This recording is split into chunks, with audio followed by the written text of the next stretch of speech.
चलिए स्टूडेंट्स, आज हम देखेंगे आईआर स्पेक्ट्रोस्कोपी। ये भी बीटेक का one of the most important topic है स्पेक्ट्रोस्कोपी यूनिट से। सो आईआर मीन्स इंफ्रारेड स्पेक्ट्रोस्कोपी। इसको हम वाइब्रेशनल स्पेक्ट्रोस्कोपी भी कहते हैं। ओके, वाइब्रेशनल स्पेक्ट्रोस्कोपी भी कहा जाता है। इसमें क्या होता है कि मॉलिक्यूल इंफ्रारेड रेडिएशन को एब्जॉर्ब करता है, जिसकी वजह से वाइब्रेशनल ट्रांजिशंस होते हैं। ठीक है, कुछ एनर्जी लेवल्स होते हैं, जैसे कि मैंने आप पहले बताया है electronic energy level, vibrational energy level, rotational energy level. So इसमें क्या होता है कि वाइब्रेशनल एनर्जी लेवल में ट्रांजिशन होता है। इलेक्ट्रॉन आपका एक लेवल से दूसरे लेवल पर जाता है, लोअर एनर्जी लेवल से हायर एनर्जी लेवल पर जाता है। अगर हम रेंज की बात करें तो इंफ्रारेड रेडिएशन की जो रेंज है वो 400 to 4000 सेंटीमीटर इनवर्स है। और इसी रेंज को हम 400 to 4000 सेंटीमीटर इनवर्स की रेंज को हम दो पार्ट्स में डिवाइड करते हैं। एक है 400 से 1500 यानी 400 to 1500 सेंटीमीटर इनवर्स, जिसको हम फिंगरप्रिंट रीजन कहते हैं, और दूसरी है 1500 to 4000 सेंटीमीटर इनवर्स, जिसको हम फंक्शनल ग्रुप रीजन कहते हैं। So what is the difference between fingerprint region and functional group region? Functional group region वो रीजन है जिसमें हमें, जब हम किसी मॉलिक्यूल को इंफ्रारेड रेडिएशन में रखते हैं, तो जब मॉलिक्यूल आईआर को एब्जॉर्ब करता है, ठीक है, उससे फिर एक स्पेक्ट्रम आता है जिससे हम ये पता लगा सकते हैं कि उस मॉलिक्यूल में, उस कंपाउंड में कौन सा फंक्शनल ग्रुप प्रेजेंट है। फॉर एग्जांपल, अगर ये सपोज कोई रेंज देता है और हमें ये तो हम उससे ये पता लगा सकते हैं कि मान लो C double bond O present है। लेकिन C डबल बॉन्ड O जो है वो बहुत सारे ग्रुप्स में आता है, like acid, C double bond O OH, like ketone, like aldehyde and many more. So functional group region से हम ये पता लगा सकते हैं कि कौन सा फंक्शनल ग्रुप है, जैसे कि CO है। फिंगरप्रिंट रीजन जो है वो और ज़्यादा प्रिसाइज हो जाता है, जिससे कि हम ये पता लगा सकते हैं कि वो फंक्शनल ग्रुप एग्जैक्टली है क्या, लाइक COOH है, CO है या COH है। ओके, सो ये दो रीजन हैं जो कि 400 से 4000 के बीच के हैं। ओके, इसके आगे हम देते हैं principle of IR spectroscopy. Principle क्या कहता है? प्रिंसिपल ये कहता है कि जो आपके मॉलिक्यूल्स हैं, अगर हम उन्हें नॉर्मल टेम्परेचर पे देखें तो उनके अंदर खुद की एक वाइब्रेशनल एनर्जी होती है। ओके, और वो अपनी लोवेस्ट वाइब्रेशनल एनर्जी लेवल पर प्रेजेंट होते हैं। मतलब सभी मॉलिक्यूल्स में उनकी खुद की वाइब्रेशनल एनर्जी है और वो सभी अपने वाइब्रेशनल एनर्जी के लोएस्ट लेवल पे प्रेजेंट होते हैं। ठीक है, इसी के साथ साथ वो वाइब्रेट करते रहते हैं अपनी नेचुरल फ्रीक्वेंसी पे। नाउ जब हम उन मॉलिक्यूल्स को सफिशिएंट अमाउंट ऑफ एनर्जी देते हैं in the form of IR, यानी हम इंफ्रारेड रेडिएशन उन पे डालते हैं, और जब आईआर की फ्रीक्वेंसी मॉलिक्यूल की ओरिजिनल यानी नेचुरल फ्रीक्वेंसी से मैच करती है, तभी मॉलिक्यूल एब्जॉर्प्शन करते हैं। ओके, यानी ये मॉलिक्यूल आईआर को एब्जॉर्ब तब करेंगे जब उनकी खुद की फ्रीक्वेंसी आईआर की फ्रीक्वेंसी से मैच की करेगी।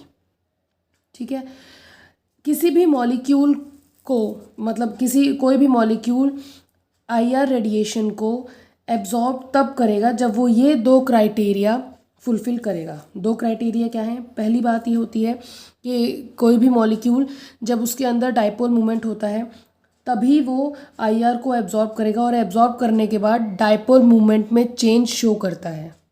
ओके, एंड नेक्स्ट थिंग कि उसकी करेक्ट वेवलेंथ होनी चाहिए, मतलब आपके जो आईआर रेडिएशन है उनकी वेवलेंथ सही होनी चाहिए और वो मॉलिक्यूल से मैच करनी चाहिए, तभी आपका मॉलिक्यूल आईआर रेडिएशन को एब्जॉर्ब करेगा।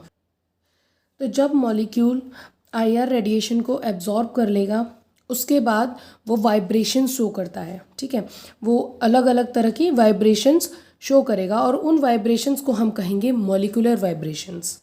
अब हम मॉलिक्यूलर वाइब्रेशंस के बारे में जानते हैं। मॉलिक्यूलर वाइब्रेशंस आपके दो तरीके के होंगे, two types of molecular vibration. Either होगी स्ट्रेचिंग और होगी बेंडिंग।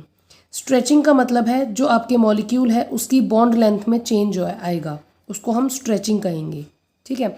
और बेंडिंग हम कहेंगे कि जब आपके मॉलिक्यूल के बॉन्ड एंगल में या बॉन्ड एक्सिस में चेंज आता है तो उसको हम बेंडिंग कहते हैं। चलिए हम इसे एक एक करके देखते हैं। तो पहले हम देखते हैं स्ट्रेचिंग। स्ट्रेचिंग होती है आपकी दो तरीके की, सिमेट्रिकल और एसिमेट्रिकल। सिमेट्रिकल इज़ व्हाट, जब आपके दोनों या सभी बॉन्ड लेंथ जो है वो एक साथ या तो एक्सपेंड करें या एक साथ कंप्रेस करें, यानी एक साथ बढ़ें एक साथ कम हो। आप देख ही सकते हैं कि इधर की बॉन्ड लेंथ भी बड़ी है और इधर की भी बड़ी है, और आप देख सकते हैं कि इधर की भी छोटी हुई है और इधर की भी छोटी हुई है, क्योंकि ये सिमेट्रिकल आपको दिख रहा है और इसे ही हम सिमेट्रिकल स्ट्रेचिंग कहते हैं।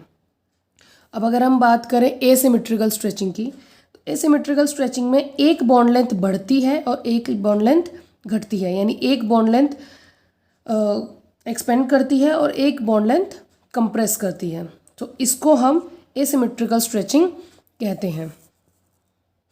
वहीं अगर हम बात करें बेंडिंग की, तो अब बेंडिंग भी दो तरीके की होती है, इन प्लेन और आउट प्लेन। इन प्लेन का मतलब है within the same plane, जब एक ही प्लेन के अंदर ये चेंजेस होते हैं, बॉन्ड एंगल चेंज होते हैं या बॉन्ड एक्सिस चेंज होती है सेम प्लेन के अंदर, तो उसे हम इन प्लेन कहते हैं। सेम प्लेन का मतलब कि या तो अबव द प्लेन रहेगा या तो बिलो द प्लेन रहेगा, पर रहेगा वो एक ही प्लेन के अंदर, तो उसे हम इन प्लेन कहते हैं। और आउट प्लेन हम कहते हैं जब इनका प्लेन चेंज हो जाता है, यानी एक आपका जो एटम है वो अबव द प्लेन और दूसरा एटम बिलो द प्लेन, या फिर दोनों एक साथ अबव द प्लेन या फिर दोनों बिलो द प्लेन। ओके, तो अब इसके बाद फिर इनका फर्दर डिवीजन होता है। इन प्लेन जो है फिर दो तरीके का होता है, scissoring and rocking. Out plane जो है वो फिर से दो तरीके का होता है, ट्विस्टिंग और वैगिंग। जैसा कि आप देख सकते हैं कि इन प्लेन के सीजरिंग एंड रॉकिंग, जिसमें आप ये एग्जांपल देखिए, कार्बन के साथ हाइड्रोजन जुड़े हैं, अगर ये दोनों हाइड्रोजन अपोजिट डायरेक्शन में चलें, लाइक ये इस साइड और ये इस साइड, देख पा रहे हैं ना आप, ये दोनों ही अपोजिट डायरेक्शन में चले तो वो होगा सीजरिंग। सीजरिंग यानी कैंची की तरह, कैंची आप देखते हैं ना, एक धार मतलब एक जो है वो ऐसे चलेंगे, तो उसको आप कहेंगे सीजरिंग, कैंची की तरह चलते हैं ये इस साइड जाएगा तो ये इस साइड, ये इस साइड जाएगा तो ये इस साइड जाएगा। ओके, तो ये आपका सीजरिंग है। अगर हम बात रॉकिंग की करें, तो रॉकिंग में आपका दोनों ही हाइड्रोजन एक साथ मूव करेंगे, ये अगर लेफ्ट जाएगा तो ये भी लेफ्ट, ये अगर राइट जाएगा तो ये भी राइट जाएगा। जब आपके दोनों ही एटम एक साथ मूव करेंगे एक डायरेक्शन में, सेम डायरेक्शन में, तो उसे हम रॉकिंग कहेंगे। लेकिन ये दोनों ही जो चीज़ें हैं वो एक ही प्लेन के अंदर हो रही हैं, ये अपना प्लेन चेंज नहीं कर रहे हैं, और इसीलिए हम इसे इन प्लेन बेंडिंग कहते हैं। वहीं अगर हम बात करें आउट प्लेन की, तो आउट प्लेन भी दो तरीके के हैं, twisting and waging. Twisting and waging का मतलब है, अब एक एक करके देखते हैं। ट्विस्टिंग में आपका क्या है, एक हाइड्रोजन अबव द प्लेन है तो दूसरा हाइड्रोजन बिलो द प्लेन है, यानी इस तरीके से आप इसे देख सकते हैं कि एक आपका अबव द प्लेन रहेगा तो दूसरा आपका बिलो द प्लेन रहेगा। ये जब ये ऊपर जाएगा तो ये नीचे जाएगा। ओके, सो ये ट्विस्ट करते हैं, और ट्विस्टिंग के साथ साथ ये अपना प्लेन भी चेंज करते हैं, तो इसे हम ट्विस्टिंग कहेंगे। और वैगिंग में ये दोनों एक साथ ऊपर जाएंगे और ये दोनों एक ही साथ नीचे भी आएंगे, मतलब दोनों जब होंगे अबव द प्लेन तो दोनों अबव द प्लेन, जब बिलो द प्लेन तो दोनों बिलो द प्लेन। एक साथ जब प्लेन चेंज करते हैं तो उसे हम वैगिंग कहते हैं। अब इसी के साथ साथ हम आपको बताते हैं कि इन्हीं मॉलिक्यूलर वाइब्रेशंस को हम काउंट भी कर सकते हैं कि एक मॉलिक्यूल कितनी वाइब्रेशन शो कर सकता है।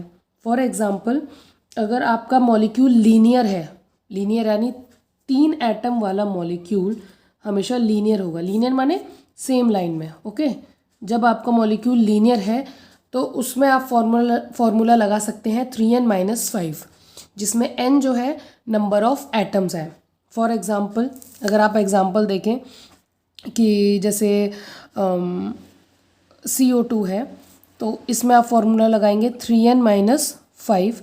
3n में 3 into number of atoms, number of atoms कितने हैं यहाँ पे 3, सो ये हो गया 3 - 5, 9 - 5 यानी 4। ओके, और अगर आपका मॉलिक्यूल लीनियर नहीं है तो उसमें आप फॉर्मूला लगाएंगे 3n-6। फॉर एग्जांपल CH4, ठीक है, 3n-6, 3n हो गया आपका 4 और +1 5-6 यानी 15-6 यानी 9। ओके, सो इस तरीके से आप कैलकुलेट कर सकते हैं कि टोटल कितनी वाइब्रेशंस हो रही हैं। ओके, और इसी के साथ ये टॉपिक ख़त्म हुआ बीटेक फर्स्ट ईयर के लिए। ये 10 मार्क्स का यानी ज़्यादा मार्क्स का क्वेश्चन है, तो आप इसको इस तरीके से लिख सकते हैं। Thank you so much.